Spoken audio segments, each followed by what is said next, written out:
Hello friends.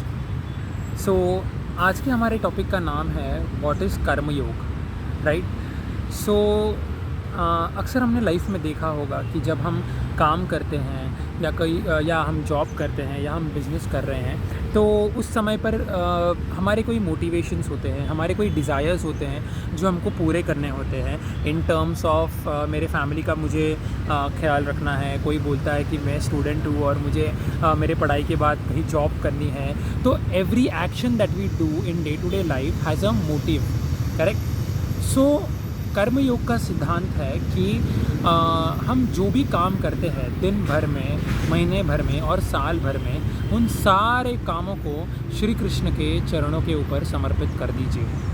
That is what is कर्मयोग। Basically कर्मयोग is what ever you do, keep it or surrender it on the lotus feet of Krishna and surrender it completely, right? As Krishna says in Bhagavad Gita, karmanyeva adhikaraste ma phaleshu kadachana. In the same way, we have to do each and every activity, but we have to surrender the results of those activities on the lotus feet of Krishna, right?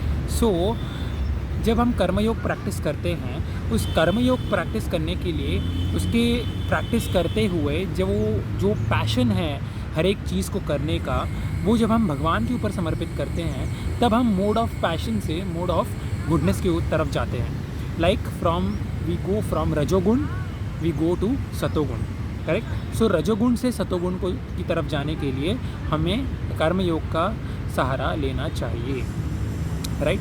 और कर्मयोग आप कैसे practice कर सकते हैं? तो आपको chanting से, आपको मंत्रा मेडिटेशन से और कृष्ण की हरि कथा सुनने से आप कृष्ण के लिए अपना आकर्षण बढ़ा सकते हो और वो करते हुए आप कर्मयोग प्रैक्टिस कर सकते हो, राइट। हरे कृष्णा।